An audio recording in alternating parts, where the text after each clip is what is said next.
Eh bien, bonjour à tous, bienvenue aux webconférences du Biocube Institute.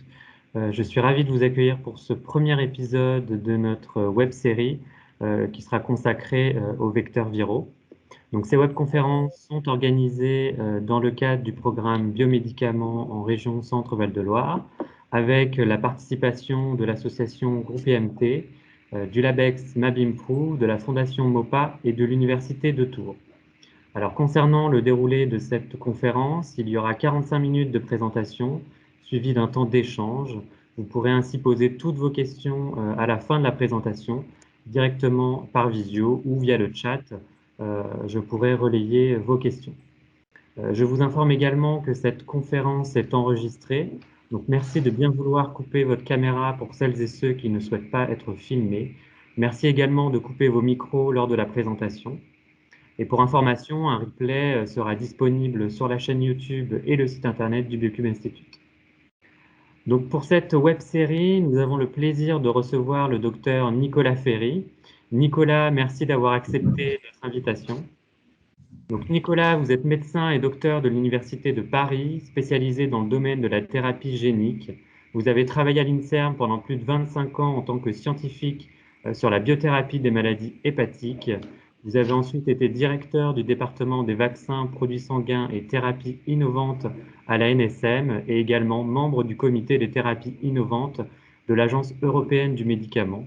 Vous avez par la suite occupé le poste de directeur scientifique du département de thérapie cellulaire et génique des laboratoires Servier et vous êtes aujourd'hui directeur du développement chez Orama, qui s'appelle aujourd'hui, je crois, Cove Therapeutics, si je ne me trompe pas, qui est une Tout à biotech, fait. voilà, qui est une biotech spécialisée dans la thérapie génique pour les maladies rares. Donc, nous l'avons vu ces dernières années, les virus recombinants bouleversent l'arsenal thérapeutique. Ce sont de véritables couteaux suisses de la médecine moderne qui suscitent beaucoup d'intérêt pour de nombreuses indications thérapeutiques. Nicolas, vous allez nous dresser un portrait assez général de cet outil moderne à travers 3 épisodes. Le premier aujourd'hui sera consacré à la production et l'industrialisation de ces vecteurs. Nicolas, je vous laisse la parole.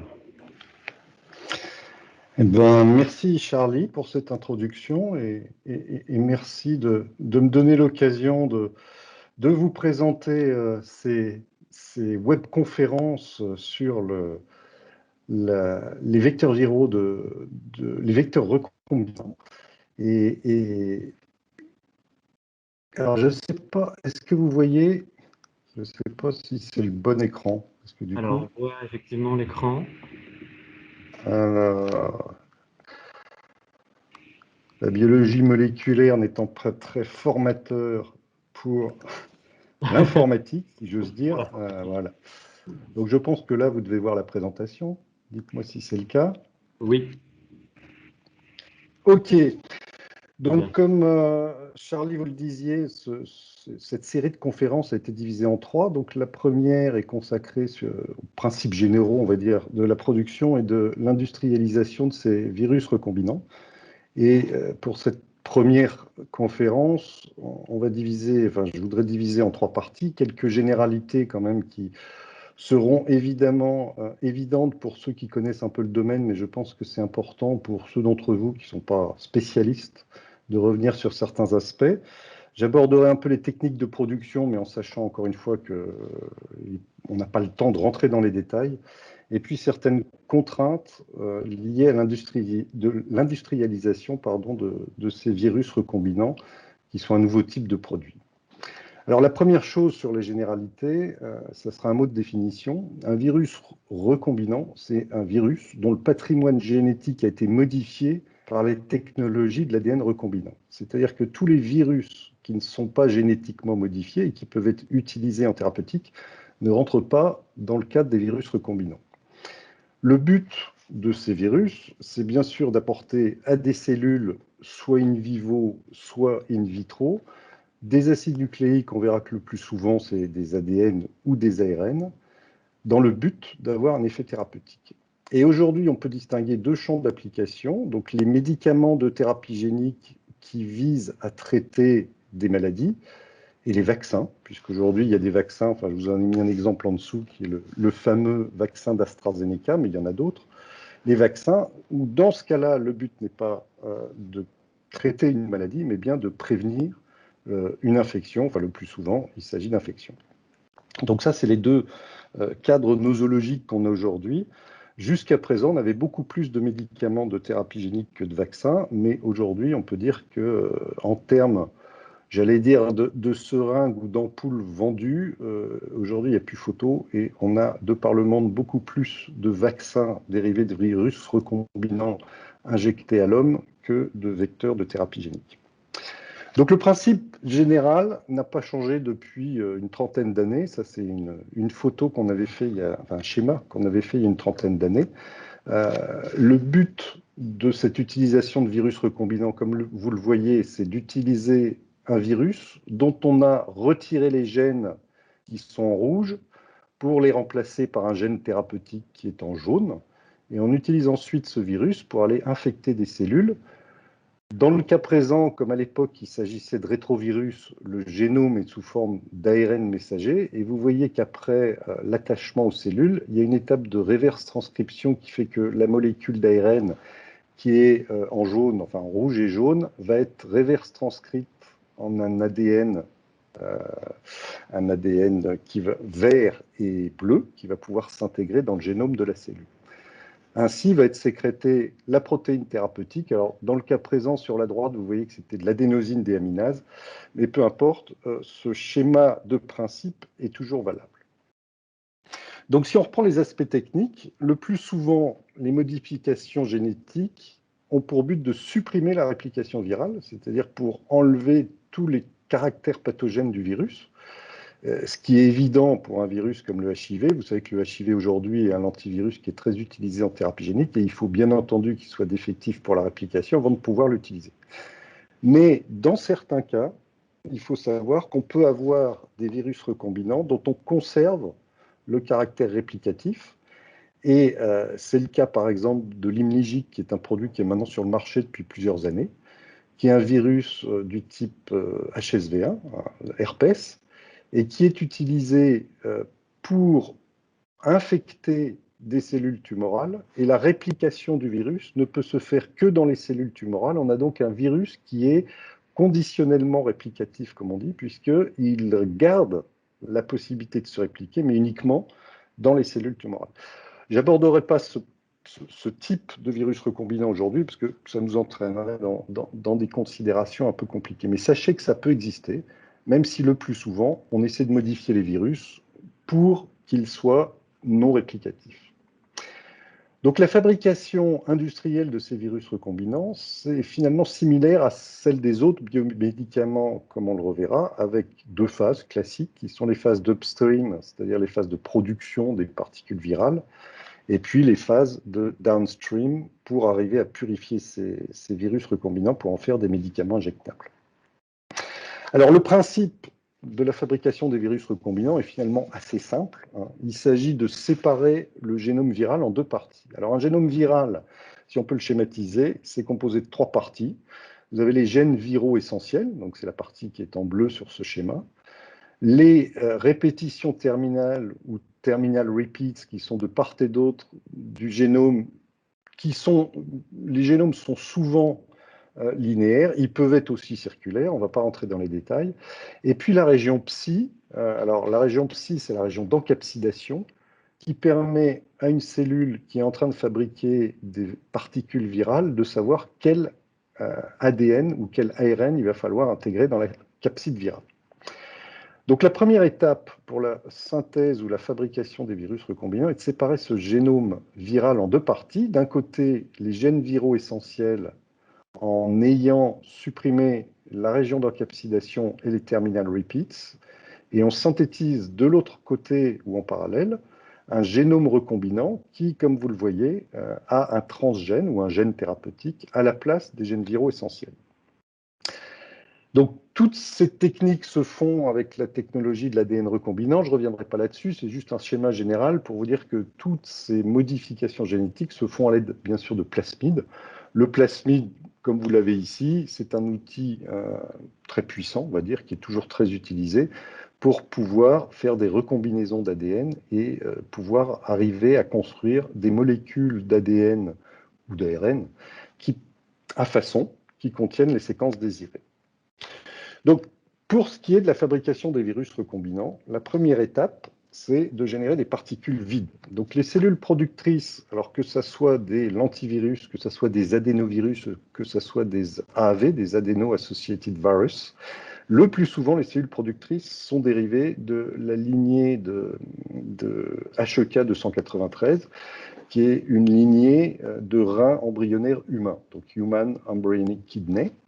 Et ces cellules qui sont très faciles à cultiver, on peut les transfecter avec une première construction qui va contenir les gènes viraux essentiels du virus recombinant. À partir de ces gènes viraux, on va avoir bien sûr la synthèse des protéines virales, et dans la plupart des cas, on va avoir un assemblage de ces protéines virales sous forme de capsides avec la synthèse de particules vides. Vides, pourquoi? Parce que, comme vous le voyez, les protéines virales ou les capsides qui sont en train de s'assembler ne peuvent pas encapsider des régions ou des séquences d'ADN ou d'ARN qu'elles reconnaissent. Donc, dans un deuxième temps, on va conserver ces cellules et on va transfecter donc là, le génome encapsidable. Et une fois que le génome encapsidable est présent en même temps que les protéines virales qui sont en train de former des capsides, bien évidemment, les protéines virales vont reconnaître la région psi d'encapsidation et vont aboutir à la production de virus recombinants, c'est-à-dire de virus qui contiennent des protéines virales non modifiées, donc une capside non modifiée, et qui, à l'intérieur, vont encapsider un génome recombinant. Donc ce principe très simple peut être appliqué à un certain nombre de virus. Donc, historiquement, les premiers ont été les adénovirus et les rétrovirus.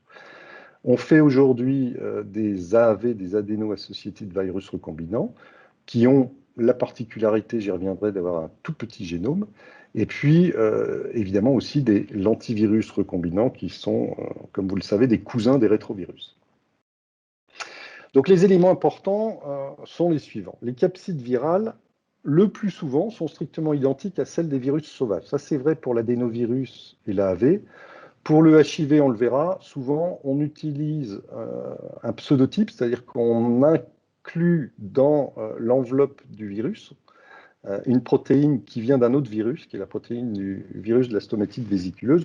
Mais en général, le reste des protéines virales sont identiques au virus parental. Ce qui veut dire que les propriétés physico-chimiques des virus recombinants sont le plus souvent semblables à celles du virus sauvage parental.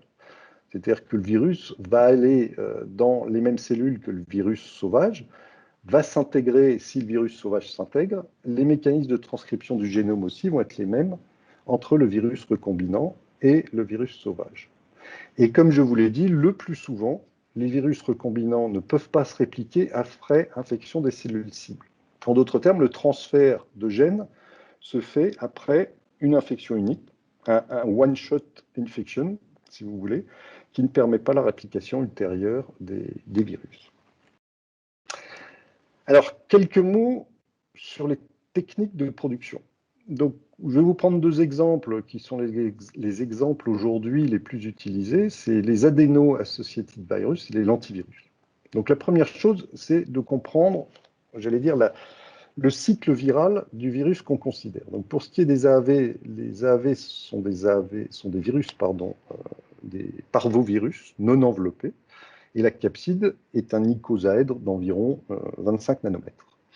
Donc, le cycle viral de l'AAV, vous avez deux cycles possibles. Vous avez sur la gauche de la diapositive le cycle d'infection par un AAV seul. Donc l'AAV va infecter la cellule et il va rester ensuite à l'état latent, alors sous forme épisomique ou intégrée. Je ne vais pas rentrer dans les détails, mais ça dépend des types cellulaires et du statut de la cellule vis-à-vis du cycle cellulaire. Mais disons que le génome de l'AAV n'entraîne pas de réplication, sauf en cas de présence d'un virus helper. C'est un parvovirus défectif. Donc le virus helper, ça c'est la partie droite, peut être un adénovirus ou un herpès. Lorsqu'il y a une co-infection de l'adénovirus et de l'herpès, on a donc une co-expression des protéines virales de l'AAV et de l'adénovirus. Et donc, dans ce cas-là, les fonctions helper de l'adénovirus ou de l'HSV vont permettre la réplication de particules d'AAV, en même temps bien sûr que les particules d'adénovirus ou d'herpès, mais il y aura à ce moment-là une phase réplicative avec une synthèse des protéines réplicables, j'y reviendrai, qui sont les protéines de l'AAV.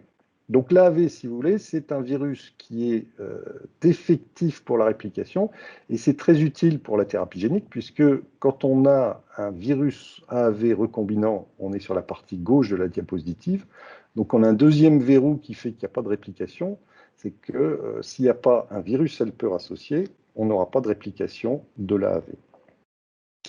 Donc qu'est-ce qu'on fait? On applique le principe que je vous ai montré tout à l'heure pour produire de l'AAV. Donc, le génome est formé essentiellement des gènes REP, qui sont des gènes utilisés pour la réplication, et CAP, utilisés pour former les capsides.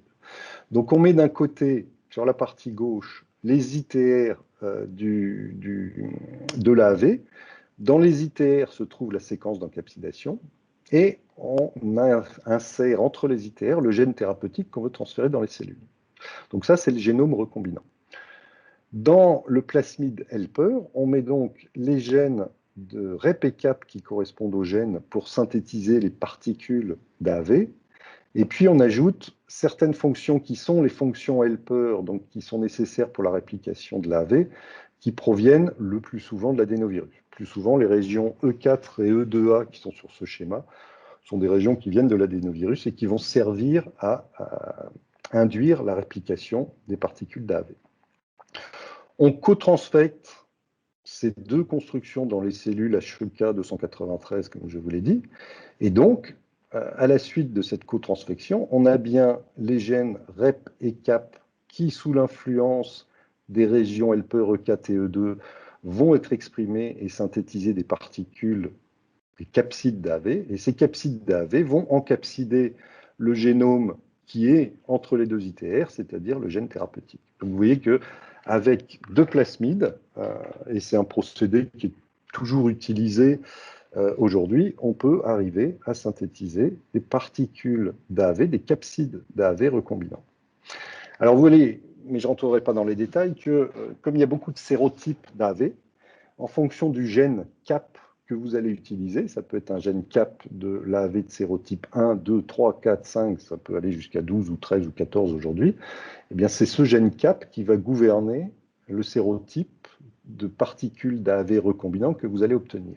Les ITR, le plus souvent, proviennent de l'AAV de sérotype 2, et on peut pseudotyper de cette façon-là, si vous voulez, les fabriquer des particules recombinantes d'AAV 8 ou 9, par exemple, avec des ITR de l'AAV2.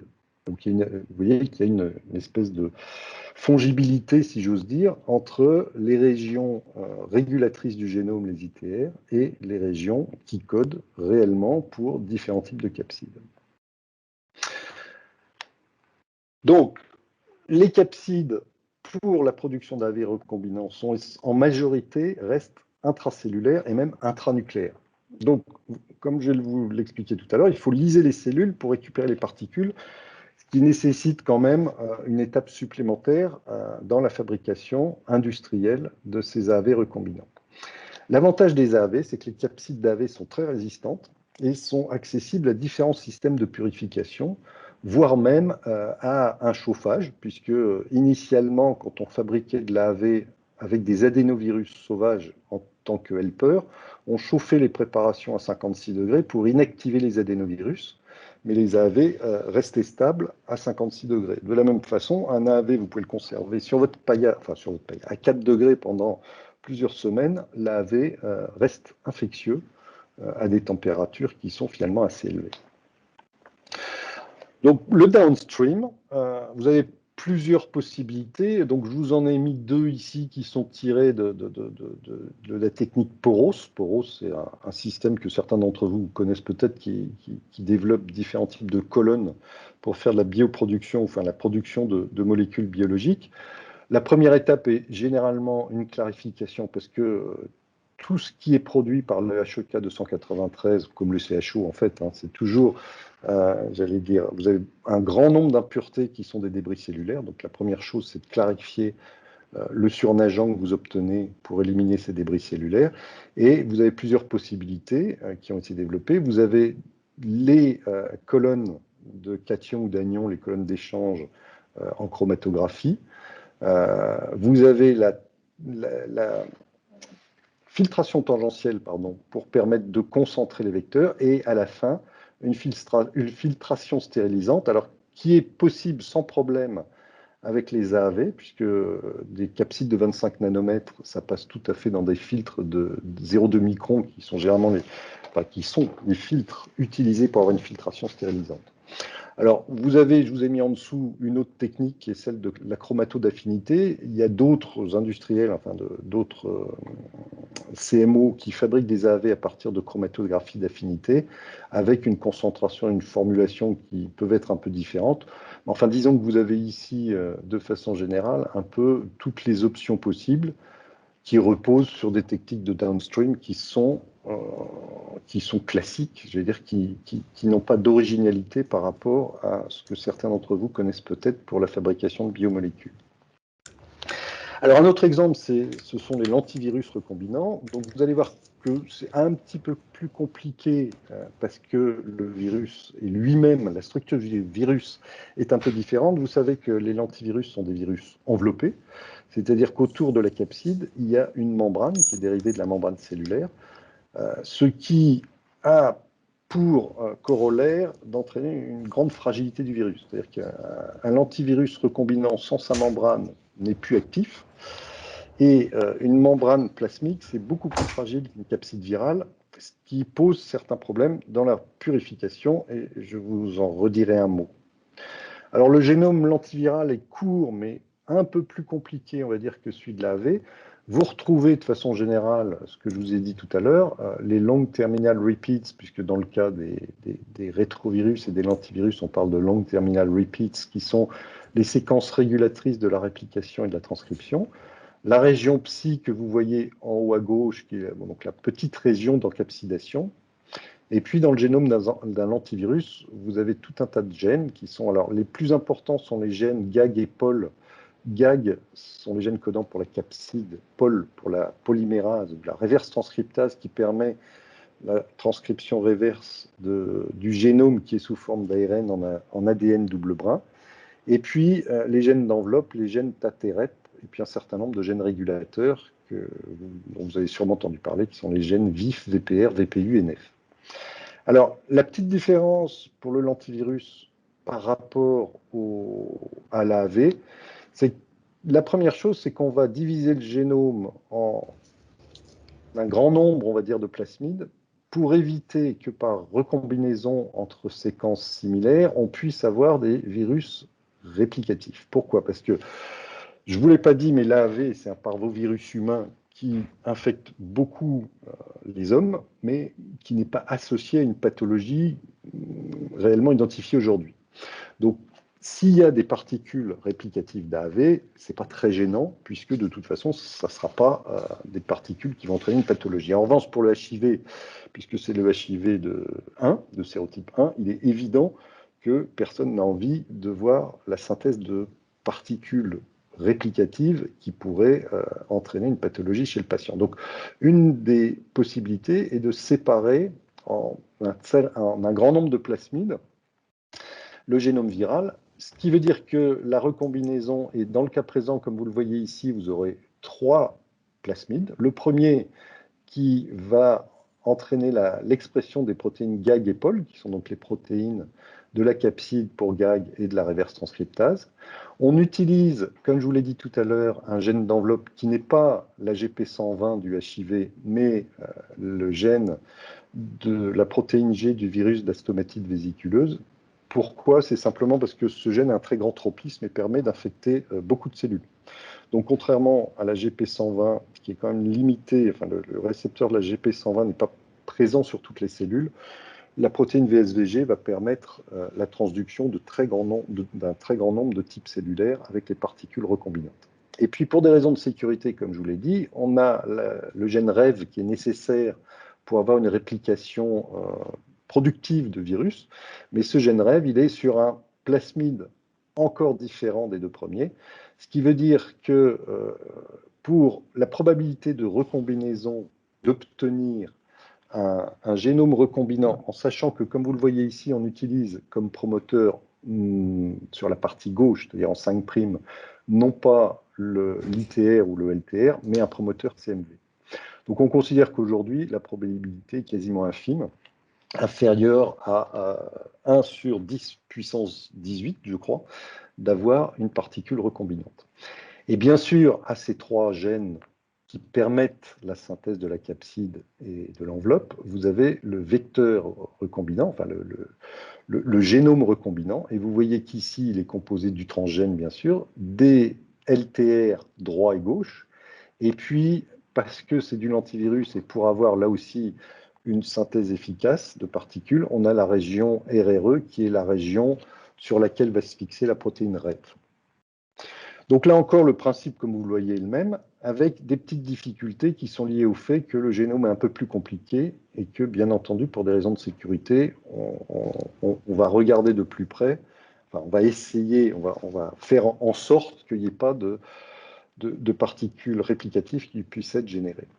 Donc vous avez ici, encore une fois, le même système que celui que je vous ai décrit. Vous avez tous vos plasmides qui vont être transfectés dans vos cellules 293. La petite différence, c'est qu'on utilise généralement des 293 qui ont aussi l'antigène grand T, parce que l'antigène grand T de SV40 peut faciliter, on va dire, la production de l'antivirus. Donc, la plupart des gens qui produisent des lentivirus aujourd'hui utilisent des 293 dans lesquels on a aussi l'antigène grand T de SV40. Le gros avantage des lentivirus, c'est que les particules vont dans le surnageant. C'est-à-dire que là, vous n'avez pas à liser les cellules, ce qui est beaucoup plus simple. Simplement, vous récoltez le surnageant. Donc, vous pouvez faire une ou deux récoltes au cours du temps et au cours de la culture, ce qui n'est pas possible, malheureusement, avec la AV. Et puis, le procédé downstream, encore une fois, qui n'est pas très différent des procédés downstream que vous connaissez pour les productions biologiques. Donc, voilà, on va dire, pour ces généralités. Donc, j'espère que j'ai été à peu près clair jusqu'à présent. Donc, on va parler maintenant, dans les quelques minutes qui restent, enfin, des contraintes de l'industrialisation. Parce que donc, pendant des années, les virus recombinants étaient fabriqués en laboratoire sur des paillasses de laboratoires académiques. Bien entendu, l'industrialisation des virus, mais comme celle des vaccins, comme celle des anticorps, ou tout ce que vous voulez, nécessite un développement particulier. Donc, je vous ai remis ici un schéma, mais encore une fois, qui n'est pas spécifique, mais qui reprend un peu les contraintes que vous avez et qu'on reprendra pour la production de médicaments biologiques, et en particulier de virus recombinants. La première étape dans le développement, c'est évidemment tout ce qui va être clonage dans des plasmides des différentes parties de génome ou de génome recombinant ou de génome viral qui vont être utilisés pour transfecter les cellules. Ici, dans ce schéma, vous voyez que les lignées de cellules qui sont utilisées sont celles classiquement utilisées pour les anticorps ou d'autres médicaments qui sont les CHO, les NSO et les SP2.0. En pratique, comme je vous l'ai dit, pour les virus recombinants, le plus souvent, c'est des 293. À partir de toutes ces cellules et de tous ces plasmides, vous allez fabriquer des master cell bank et des working cell bank. On verra que ça pose un certain nombre de contraintes. Vous allez ensuite faire de la culture, bien entendu, le scale-up quand c'est possible, avec, pour le scale-up, les problèmes de scale-up de cellules qui sont adhérentes. Les cellules 293 ont des cellules adhérentes, donc ça pose des problèmes de scale-up particuliers. Éventuellement, on va le voir, on peut passer en système de bioréacteur, et beaucoup de fabricants de virus recombinants cherchent aujourd'hui à utiliser des 293 qui sont adaptés à la pousse non adhérente en milieu liquide. Et puis derrière, comme je vous l'ai dit tout à l'heure, les étapes de purification par chromatographie, par colonne, par filtration tangentielle, tout ce que vous voulez, pour arriver donc finalement aux étapes de fill and finish et aux étapes de conservation et de transport. Tout ça, bien sûr, nécessite, il ne faut pas l'oublier, mais vous le savez, et c'est ce qui est en vert sur la partie droite de la diapo, la mise en place de tous les contrôles analytiques. Et ces contrôles analytiques, par définition, là, vont être spécifiques de chaque type de virus, bien sûr, chaque type de virus recombinant, mais aussi, évidemment, de chaque type de gène que vous voulez transférer. C'est-à-dire que là, de temps en temps, ne serait-ce que pour le potency assay, par exemple, en fonction du gène d'intérêt que vous utilisez, il va falloir développer un test spécifique de potency assay pour votre virus recombinant que vous voulez développer et mener sur le marché. Alors, les outils de production, donc, on va retomber dans tout ce qui est plasmide. Plasmide, ça veut dire banque de bactéries, et plasmide GMP. Alors, c'est des questions qui sont débattues depuis pas mal d'années de savoir s'il faut des plasmides GMP ou pas GMP qui vont servir de matière première de départ pour la fabrication de vecteurs. Parfois, quand on est dans la fabrication de vecteurs lentiviraux pour faire des cellules génétiquement modifiées, on peut dire que le plasmide est la matière première de départ de la matière première de départ qui est le virus, qui sert à fabriquer les cellules génétiquement modifiées qui vont être la substance active et le produit fini. Donc vous voyez que de temps en temps, pour certaines agences réglementaires, le côté réellement GMP des plasmides n'est pas forcément, j'allais dire, obligatoire. En revanche, pour d'autres, évidemment, il y a une nécessité d'appliquer les contraintes GMP dès les banques de plasmides et de bactéries qui sont utilisées pour la fabrication des vecteurs. Mais ça, on en reparlera dans le réglementaire. Les banques de cellules eucaryotes, bien sûr, pour la production des virus. Donc, le plus souvent, comme je vous l'ai dit, les HEK 293, mais il faut requalifier toutes ces banques que vous allez utiliser.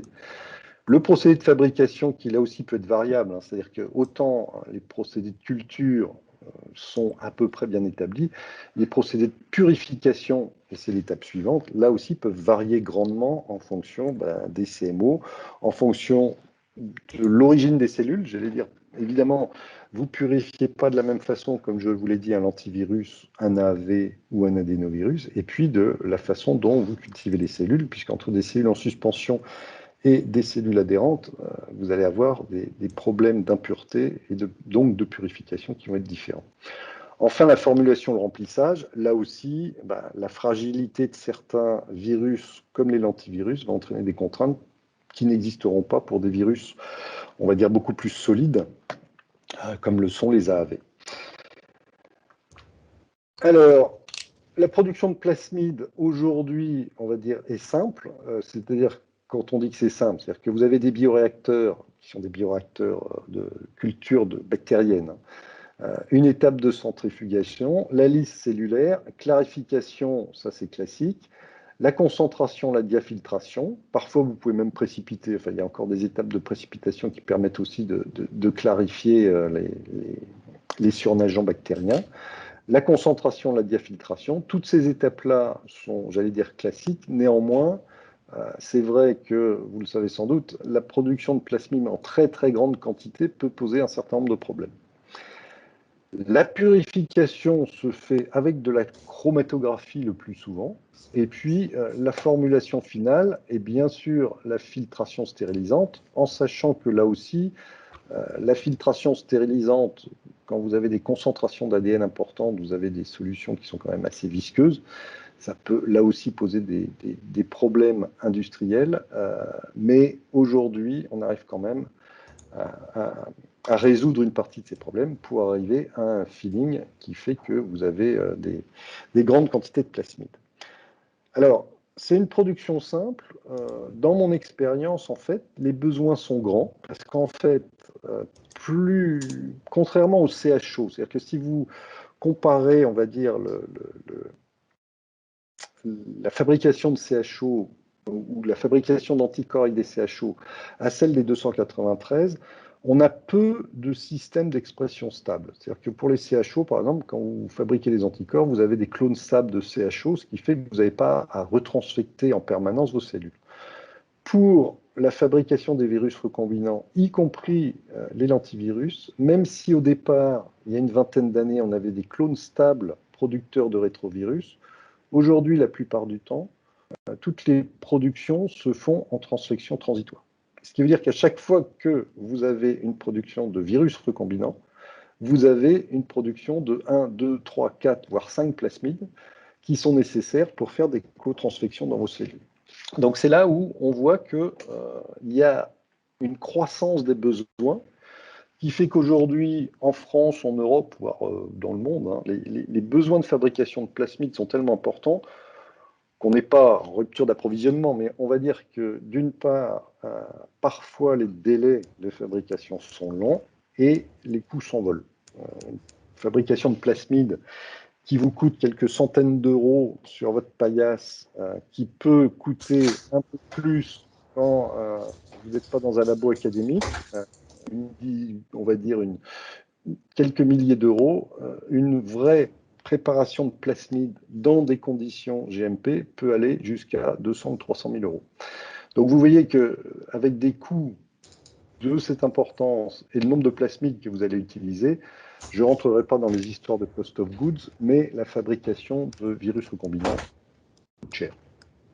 Alors, pour ce qui est du contrôle des plasmides, pour la fabrication, on y reviendra dans ce qui est réglementaire, mais normalement, vous disposez de banques cellulaires, des master cell bank et des working cell bank. Et puis, pour les contrôles, le plus souvent, on vous demande l'identité avec la séquence sur les 2 brins, les formes moléculaires, en sachant que le plasmide peut être super enroulé, et généralement, dans les transfections, c'est le super enroulé qui marche le mieux. Un peu de pureté.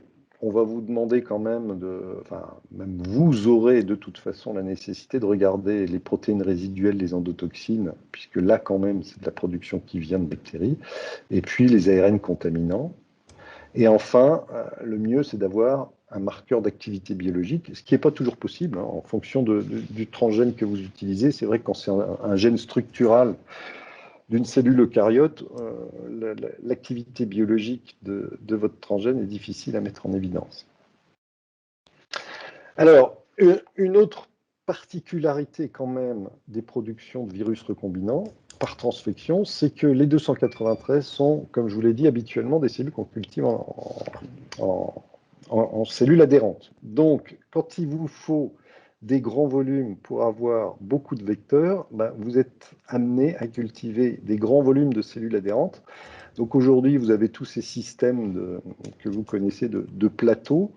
Il y a une dizaine ou une quinzaine d'années, on a découvert les 2 plateaux, puis les 5 plateaux, les systèmes à 10 plateaux. Aujourd'hui, on a des systèmes à 25 plateaux, couplés par 4, dans des incubateurs, comme vous le voyez, qui vous permettent de faire des productions de plusieurs dizaines, voire centaines de litres de cellules adhérentes.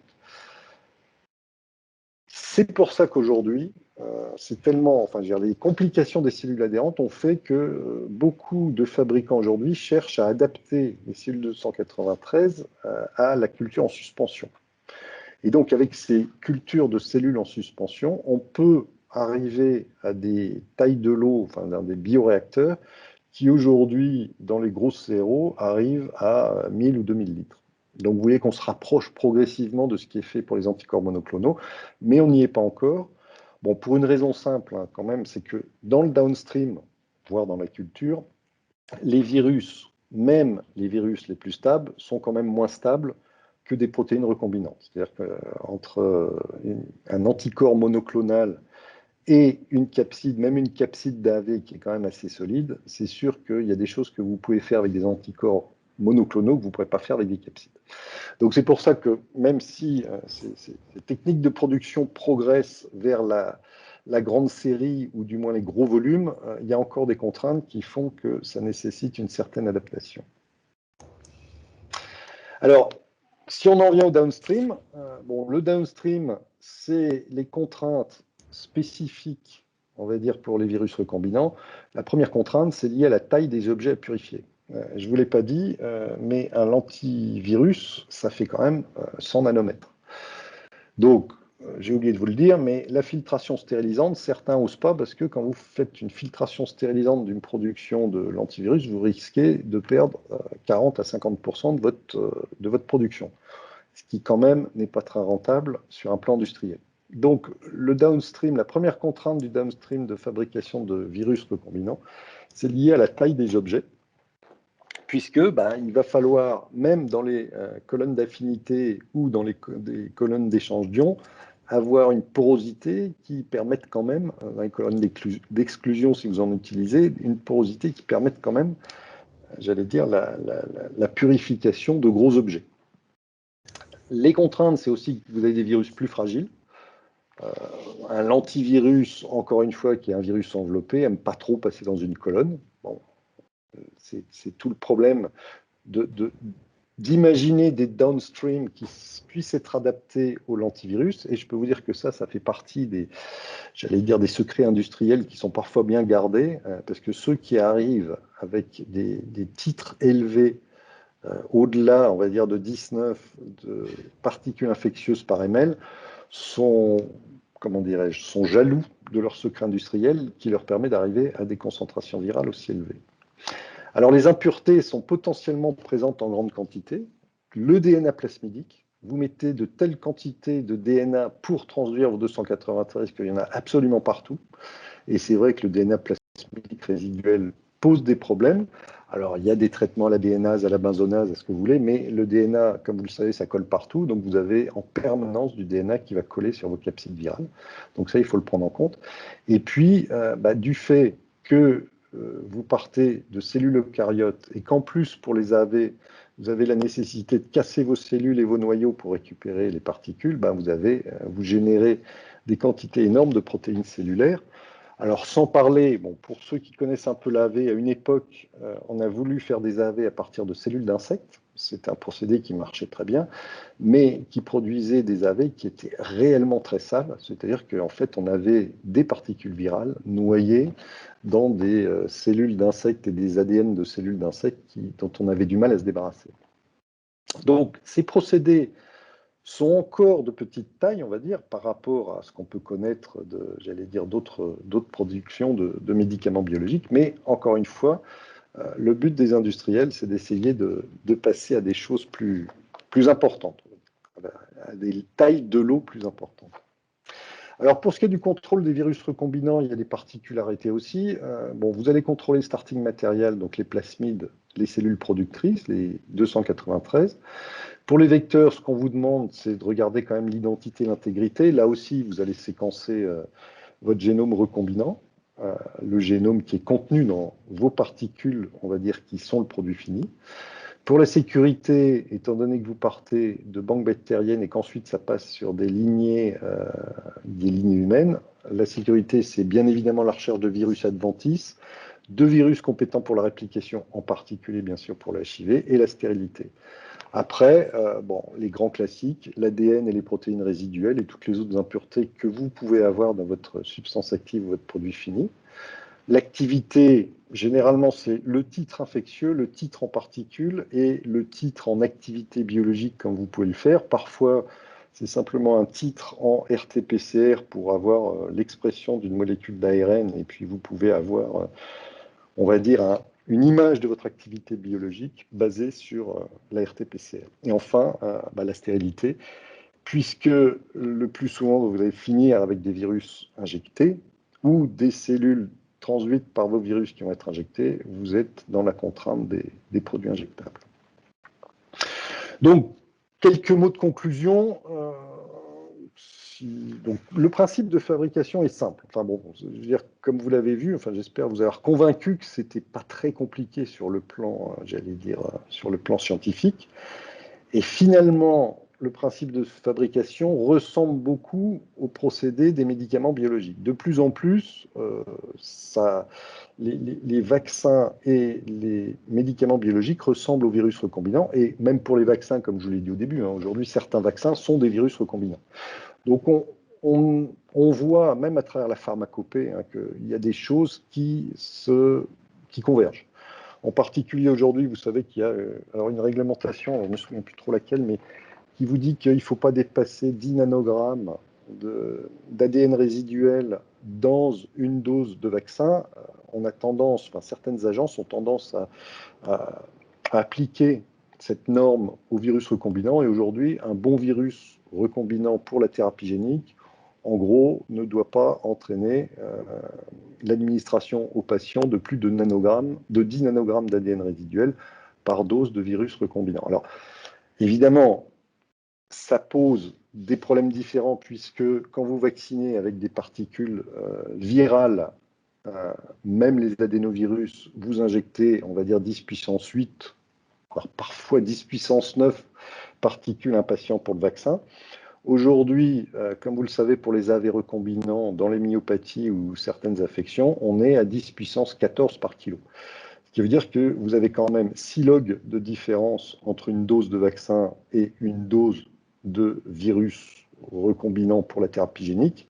Donc, appliquer la même contrainte de 10 nanogrammes d'ADN par dose, vous voyez que ça peut quand même entraîner des problèmes puisque vous avez encore une fois une contrainte qui sera 1 million de fois plus contraignante d'un côté que de l'autre.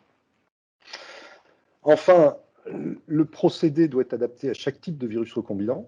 Comme je vous l'ai dit, il y a des virus plus fragiles que d'autres, donc toute la problématique est d'adapter au virus. Et aujourd'hui, beaucoup de CMO fabriquent des AAV, beaucoup moins des lentivirus. Et finalement, si vous regardez les herpès, les virus de la vaccine ou, j'allais dire, les adénovirus, il y a beaucoup moins de fabricants qui sont lancés dessus. Et du coup, le développement est beaucoup plus lent, puisque, par définition, on va dire que c'est le marché qui va tirer la technologie. Et comme le marché des AAV est en train d'exploser, par définition, c'est dans le domaine des AAV que les progrès sont les plus évidents aujourd'hui. Et en particulier, et c'est mon dernier point, les procédés industriels les plus robustes aujourd'hui sont en cours de développement pour les AAV, même si derrière, les lentivirus essaient de suivre, mais avec un scale-up qui est beaucoup plus petit que ce qu'on fait aujourd'hui pour les AAV recombinants. Donc voilà, j'espère avoir été à peu près dans les temps. Donc je vais arrêter ma présentation. Si vous êtes toujours là, j'espère que vous êtes toujours là. Oui, je pense. Merci Nicolas, merci pour cet exposé très clair. Je vous propose qu'on passe maintenant aux questions. Donc vous pouvez poser vos questions directement par visio ou via le chat si vous souhaitez ne pas apparaître à l'écran. Moi, j'avais une question peut-être un peu naïve, hein. Lors des étapes de downstream, on retrouve souvent une étape d'inactivation virale. Et je me posais la question, justement, pour la production de vecteurs viraux, j'imagine que c'est une étape qui n'existe pas. Alors, non, c'est une très bonne question, Charlie, parce que justement, c'est une étape que les agences essaient de rajouter. D'accord. Alors évidemment, Pour le coup, ça pose question. Voilà, mais bien évidemment, et vous l'avez compris, cette étape doit être sélective. C'est-à-dire c'est une étape d'inactivation virale de tous les virus autres que votre virus recombinant. Oui. Donc, alors, parfois c'est possible, parfois ça l'est moins. Par exemple, si on reprend les AAV, pour les AAV, comme ce sont des petits virus, vous pouvez imaginer d'avoir une filtration alors qui soit plus que stérilisante, mais qui ne soit pas non plus de la nanofiltration, parce qu'il ne faut pas non plus perdre tous vos AAV, mais avec 25 nanomètres, par exemple, vous pouvez tout à fait avoir une étape de filtration qui va vous éliminer une majorité des particules plus grosses, ou des virus, qui vont avoir une taille supérieure à 30 ou 40 nanomètres. Donc ça, c'est une possibilité. Après, vous avez les détergents chimiques, parce que vous pouvez avoir des virus qui vont résister à certains détergents et pas à d'autres. Pour laver, vous pouvez avoir le chauffage, par exemple. Mais évidemment, dans ces étapes d'inactivation virale, à ma connaissance, personne ne s'est lancé dans l'irradiation, parce qu'on voit mal comment ça marcherait. Et d'autres, comment dirais-je, d'autres systèmes d'inactivation virale. Mais c'est vraiment, c'est discuté par les agences, parce qu'effectivement, pour la sécurité, ça serait mieux d'avoir de l'inactivation virale. Mais c'est vrai que pour un antivirus qui est fragile et qui est gros, on voit mal quand même quelles seraient les étapes d'inactivation virale validées, parce qu'après, le problème de l'inactivation virale, c'est de le valider, qui pourrait être mise en place. Mais c'est une question qui est discutée, vous avez raison. Et est-ce qu'on imagine des gènes de résistance, comme on peut faire de la sélection sur bactéries, Est-ce qu'on peut imaginer des gènes de résistance euh, sur les capsides? Je sais pas. On parlait de traitement, bah, vous parliez de traitement chimique. Voilà, certains virus sont plus résistants que d'autres à ces traitements chimiques. Est-ce qu'on peut imaginer rajouter des gènes de résistance dans ces virus recombinants? Alors, pourquoi pas? C'est-à-dire que si vous trouviez un système... Alors, le problème de modifier les capsides, c'est que vous avez raison, sur un plan théorique, vous pourrez imaginer des gènes qui vont synthétiser des protéines X ou Y sur une capside et qui vont permettre de résister à des produits. Mais ce qu'il faut voir aussi, c'est que vous avez intérêt à garder l'infectivité et le tropisme de votre virus. Donc, par exemple, une capside d'AAV qui est un petit virus, et encore une fois, un petit virus, ça a des côtés pratiques, un petit génome, petit virus. Donc, dès que vous commencez à modifier une capside d'AAV, bah, vous allez soit perdre en infectiosité, et là, du coup, bah, industriellement, c'est pas très bon, soit perdre en tropisme. Du coup, au lieu d'aller vers, je sais pas, les cellules hépatiques, bah, vous allez aller un peu partout. Donc, vous allez modifier votre biodistribution. Donc vous voyez, encore une fois, hein, l'idée, why not? La mise en application industrielle de ce système n'est pas forcément évident, mais il faut de l'imagination dans le domaine, c'est sûr, hein.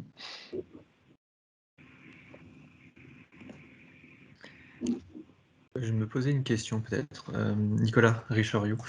Euh, Par rapport aux différents virus qui sont utilisés, donc on a les adénovirus, le HSV1, enfin l'herpès, le HIV, est-ce que les constructions qui sont réfléchies à la base, donc ces différents vecteurs, tiennent compte un petit peu de l'immunité acquise de la population en général, ou est-ce que c'est pas un problème en soi en fait? Alors, pour le HIV, non. Euh, Parce que pour le HIV, alors le plus souvent, c'est utilisé in vitro, ou ex vivo, on va dire. Vous transduisez des cellules de moelle, par exemple ex vivo, vous la injectez. Donc, j'allais dire là, l'immunité contre le vecteur a peu d'influence.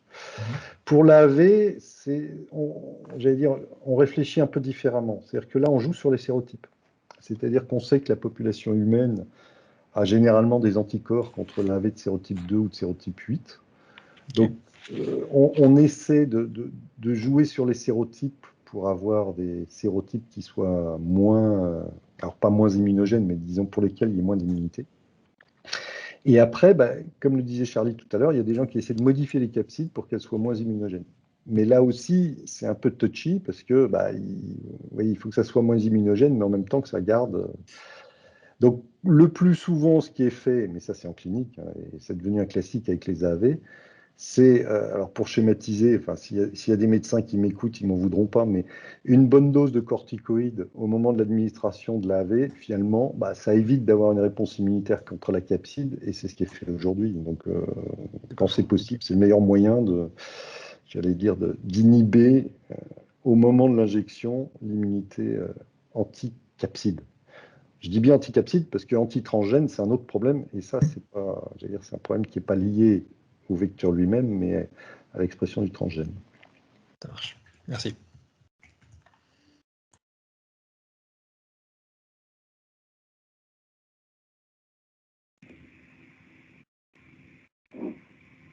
Alors, on avait une question écrite de Claude Lepotier. Voyez-vous des contraintes particulières lors des étapes de formulation et le choix d'excipients plus particulièrement adaptés? Oui, la réponse est oui. Et le choix des excipients et de la formulation est guidé par l'utilisation. En d'autres termes, pour rester simple, quand vous utilisez vos virus ex vivo, donc vous allez voir adapter vos excipients et votre formulation à des cellules en culture. Le but étant de ne pas trop modifier le milieu de culture des cellules souches hématopoïétiques, par exemple. En revanche, pour les AAV, le choix est guidé par le site d'injection. C'est-à-dire que si on reprend les injections qui sont, enfin les sites d'injection habituels, c'est donc l'intraveineux. L'intraveineux, on va dire, vous avez peu de contraintes, vous avez un grand choix de formulation. Le sous-rétinien. Dans le sous-rétinien, les gens utilisent le pluronique et le BSSS, c'est-à-dire que vous utilisez un peu les systèmes de formulation des autres produits, des autres médicaments utilisés en sous-rétinien. et l'intracérébral ou l'intracérébrospinal, enfin dans le liquide céphalorachidien, où là aussi, je veux dire, le but de la formulation, c'est d'éviter la toxicité quand c'est possible, locale bien sûr, et aussi une contrainte pour les AAV, c'est d'éviter l'agrégation des particules. Donc, si je me résume, si vous voulez, quand vous injectez en sous-rétinien, vous allez vous rapprocher des excipients, des formulations du sous-rétinien. En intracérébral, ce n'est pas encore très clair, parce que c'est vrai que là, il y a plus j'allais dire, d'opportunités ou de développement, mais on essaie d'être, comment dire, peu inflammatoire pour le système nerveux, ce qui n'est pas simple. Et puis en intraveineux ou en intramusculaire, je dirais que là, chacun a son système. Mais encore une fois, bon, pour certains sérotypes d'AAV, c'est vraiment l'agrégation, enfin l'anti-agrégant, on va dire, qui prime. Pour le reste, un virus costaud comme un AAV s'adapte, ça peut aller jusqu'à des pH de 9. Donc, enfin, vous voyez, ça pose moins de problèmes. Alors, on avait une autre question de Daniel Mellet. Il y a de la variabilité interlo lors de production d'anticorps thérapeutiques. Est-ce qu'on retrouve beaucoup de variabilité dans ce genre de production en termes de concentration, de contamination, d'efficacité, etc.? Alors, tout le problème, qu'est-ce que c'est qu'une variabilité? Donc, bon, c'est un débat qui pourrait nous entraîner loin. Alors, tout le monde cherche à la diminuer, ça c'est clair. Qu'est-ce que c'est que la variabilité? Déjà, dans les techniques de titration, c'est-à-dire que quand vous titrez un vecteur, en vecteur génome par ml ou particules infectieuses par ml, ou, enfin, vous voyez, déjà, il va falloir trouver un système de titration qui soit fiable, reproductible et robuste. Aujourd'hui, une titration d'AV par PCR, quand vous n'utilisez pas la PCR digitale, en gros, vous êtes avec une variabilité de 30%. Donc, déjà, vous voyez qu'avec, comment dire, un système analytique avec une variabilité de 30%, c'est vrai qu'en termes industriels, on peut mieux faire. Donc, on a déjà une variabilité qui est due à cette façon, on va dire, d'évaluer les produits. Après, on a la variabilité qui est inhérente, on va dire, à l'expertise des centres ou des fabricants. Vous avez des fabricants, pour des raisons sans doute liées au système qualité qui leur impose de travailler toujours de la même façon. Vous avez des fabricants qui ont des variabilités inférieures à d'autres. Mais on va dire, on essaie de se rapprocher. C'est difficile à dire parce que les tailles des lots ne sont pas les mêmes. Mais par exemple, si on compare anticorps, virus recombinant cellules, moi je dirais que vous avez une variabilité de 1 pour les anticorps, de 3 pour les virus recombinants et de 30 pour les cellules. C'est-à-dire qu'en fait, bon, vous voyez, c'est vrai que les médicaments de thérapie innovante, on met dans le même sac les virus recombinants et les cellules. Moi je dirais que pour l'instant, on a une variabilité supérieure à celle des anticorps monoclonaux, mais qui quand même a tendance à s'en rapprocher avec les AAV. Et je dis bien pour les AAV, parce que pour les lentivirus, de mon expérience, vous avez un lot sur 2 qui part à la poubelle. Donc là aussi, vous avez une variabilité qui est plus importante. Mais si vous voulez, beaucoup de produits sont encore en essai clinique. Donc les spécifications sont assez souples. Donc vous voyez ce que je veux dire, c'est que la variabilité dépend aussi des spécifications ou des critères que vous prenez. Très bien. Est-ce qu'on a d'autres questions?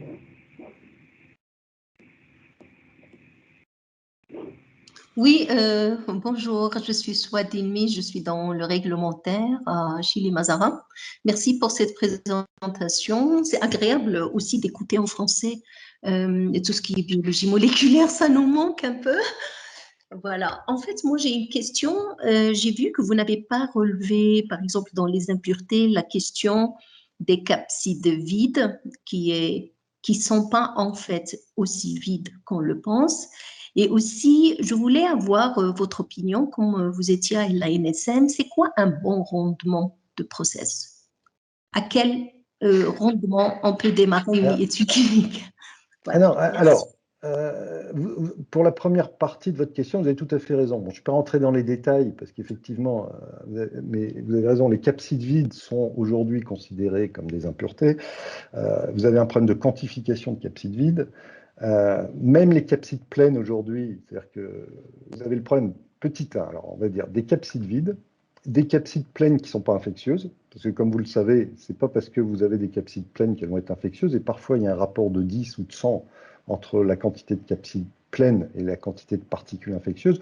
Donc tout ça, bien sûr, est discuté à la fois au niveau des agences, comme vous dites, mais aussi au niveau des industriels. C'est-à-dire que forcément, dans la mise au point de votre procédé, que ce soit upstream ou downstream, tout le monde va regarder quelle est la meilleure technique pour aboutir au plus haut titre de capside infectieuse. D'accord? Donc ça, c'est un problème qui est discuté, mais pour en revenir à votre deuxième question, le rendement, ce n'est pas une question réglementaire.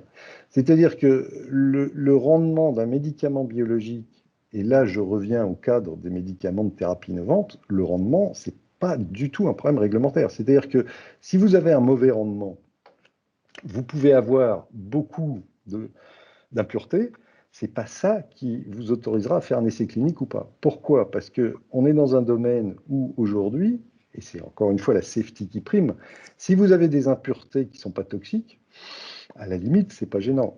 Souvent, dans le domaine des MTI, moi je reprends l'exemple de la greffe de moelle. Quand vous faites une greffe de moelle à un patient, vous avez 99,99% d'impuretés. C'est-à-dire qu'en gros, dans un greffon de moelle osseuse, les cellules souches hématopoïétiques représentent 0,1% des cellules. Ça n'empêche pas qu'on fait de la greffe de moelle osseuse et que ça fonctionne très bien. Donc là, c'est un rapport bénéfice-risque où si vous avez des virus recombinants qui sont purs à 10% ou à 20% ou ce que vous voulez, mais qui ont un effet thérapeutique, oui, ça ne veut pas dire qu'au moment de la mise sur le marché, on ne vous demandera pas d'améliorer tout ça. Mais encore une fois, si la contrainte industrielle fait que vous avez du mal à augmenter votre rendement, ce n'est pas forcément ça qui vous bloquera. En revanche, si on parle de rendement ou de pureté, si vous avez une seule particule recombinante réplicative de HIV, vous n'irez jamais chez le patient. Vous voyez, donc là aussi, c'est la safety qui compte. Et la question s'est posée, par exemple, pour l'antigène grand T de SV40. Quelle était la quantité d'antigène grand T ou d'ADN codant l'antigène grand T de SV40 qu'on pouvait mettre dans un batch de l'antivirus recombinant? Il n'y a pas de réponse.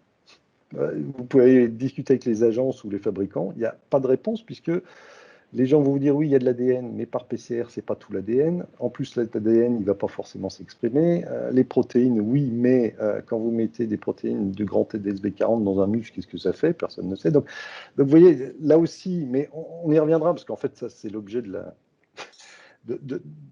la deuxième présentation, si vous voulez, c'est que vous êtes quand même avec une grande flexibilité réglementaire dans le domaine des médicaments de thérapie innovante. Et je ne vous parle pas des vaccins Covid, où là, la purification est ce qu'elle est, mais vous allez, l'utilisation clinique, comme vous le savez, dépend des contraintes de pandémie et pas forcément des contraintes réglementaires que vous pourriez aller. Et c'est pour ça, si vous voulez, que et c'est là où on voit le gap, mais ça, encore une fois, après je m'arrête, Charlie, parce que je vais trop loin, mais c'est le gap entre l'utilisation d'un virus recombinant en temps de pandémie, alors vous avez AstraZeneca, vous avez le Sputnik V, vous en avez plein, et l'autorisation de mise sur le marché. Si vous regardez bien, les autorisations de mise sur le marché, pour l'instant, le vaccin RN, c'est fait, les autres, ils ne sont pas encore sur le marché. Et c'est rare quand même qu'un produit soit utilisé à plus d'1 milliard de doses avant d'être mis sur le marché. Donc, vous voyez, ça veut dire quand même que quelque part, ils sont peut-être, enfin, voilà, c'est efficace, c'est sûr, mais est-ce que ça répond à toutes les contraintes réglementaires? Peut-être pas. Mais c'est une autre question. Merci. Je vous en prie. Est-ce qu'on a d'autres questions?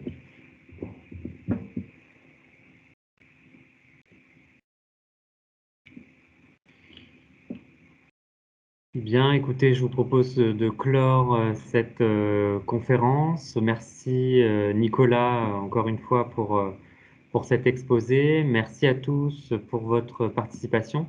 Et on se retrouve donc la semaine prochaine pour notre prochain épisode qui sera consacré aux aspects réglementaires. Voilà, Bien, merci à merci. tous. Merci Nicolas. Au revoir. Au revoir, bonne journée, merci.